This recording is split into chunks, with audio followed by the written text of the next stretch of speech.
Hello అండి, అందరికీ నమస్కారం. మా పల్లె రుచి ఛానల్కి స్వాగతం. ఈరోజు మేమచావత పులుసు కర్రీ చేస్తున్నాము. అమ్మ నాన్న ఇంటికి వచ్చారు. ఈరోజు అమ్మ వీడియోలోకి వచ్చింది. వీడియో నచ్చితే లైక్ చేయండి, షేర్ చేయండి. మా పల్లె రుచి ఛానల్ని సబ్స్క్రైబ్ చేయండి. ఈ మేమచాప అన్ని ఏరియాలో దొరకదు. దీని గురించి నాకు తెలిసిన కొన్ని విషయాలు అయితే చెప్తాను. ముందు కర్రీకి ఏమేమి తీసుకున్నానో చూపిస్తాను.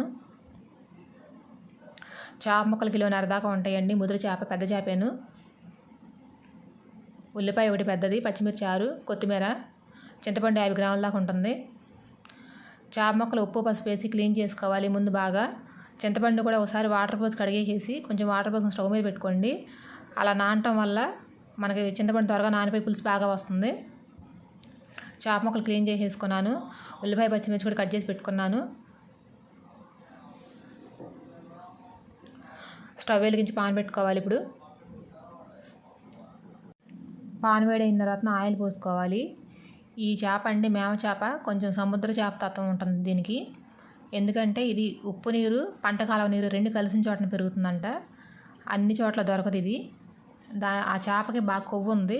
ఆ కొవ్వు కరిగి ఆయిల్ వచ్చేస్తుంది కదా మన కూరలోకి.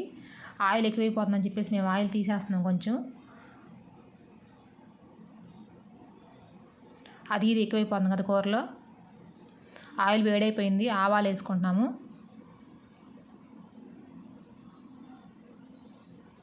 ఉల్లిపాయ పచ్చిమిర్చి. ఉల్లిబందు ఉంటే మాత్రం ఖచ్చితంగా వేసుకోండి. నా దగ్గర లేదు, ఈరోజు తీసుకురాలేదు. ఉల్లిపాయ వేగిపోయిన తర్వాత అల్లం వెల్లుల్లి పేస్టు ఫుల్ స్పూన్ వేసుకోవాలి.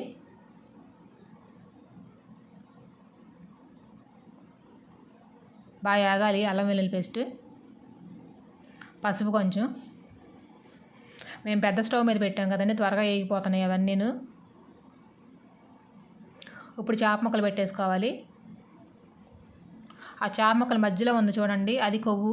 నేనైతే తీసేసి దాన్ని అమ్ముంది కాబట్టి వండొచ్చమంటే వండొచ్చాను. అది కర్రీ కూరలోకి వచ్చేస్తుంది.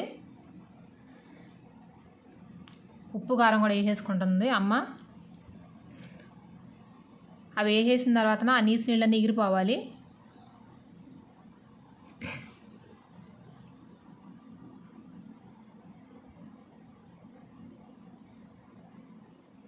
ఈ చేపని ఇంటికి తెచ్చుకున్న వెంటనే వండేసుకోవాలి, లేదంటే మెత్తబడిపోతుంది. సిటీస్లో అయితే దొరకదు నాకు తెలిసి. ఫ్రిడ్జ్లో ఐస్లో అలా పెట్టేసి అమ్ముతారు వీటిని. అలా పెట్టిన చేప టేస్ట్ ఉండదంట.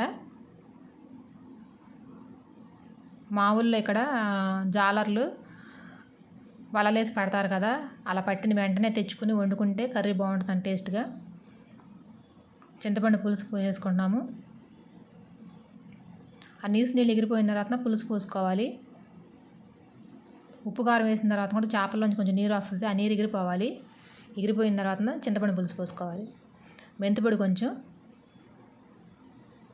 మిరియాల పొడి, ఇందులో గరం మసాలా వేయరండి, ధనియాల పొడి ఒకటే వేస్తారు. ధనియాలు గసగసాలు వేసుకోవచ్చు ఉంటే. పులుసుతోనే వాటర్ అండి, ఇంకా సపరేట్గా వాటర్ ఏం పోయిరు. ఒక రెబ్బ కరివేపాకు. ఈ పులుసు బాగా చిక్కపడాలి. చిక్కబడితేనే ఆ మొక్కకి ఉప్పు కారం బాగా పడతాయి, బాగుంటుంది పులుసు. కొంచెం కొత్తిమీర. ఊళ్ళల్లో వాళ్ళకి బాగా తెలుస్తుందండి ఈ కర్రీ ఎలా చేయాలి ఏంటి అనేది.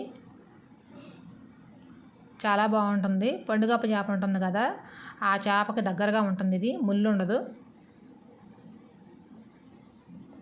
కొంచెం ఉప్పుదనం అంత బాగా ఉండదు కానీ కొంచెం ఉంటుంది. చెరువు చేపకి సముద్రం చేపకి మధ్యలోనే ఉంటుంది ఇది.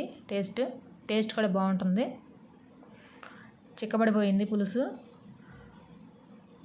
మేము దించేసుకుంటున్నాం కర్రీ. ఇంకా అయిపోయింది. అందరూ ట్రై చేయండి దొరికితే కనుక తప్పకుండా. చాలా బాగుంటుంది. ఊరు వచ్చినప్పుడు మీకు ఎవరైనా ఊళ్ళలో చుట్టాలు ఉంటే ఆ ఊరు వచ్చినప్పుడైనా దొరుకుతుందేమో, ట్రై చేయండి సిటీస్లో ఉన్నవాళ్ళు అయితే.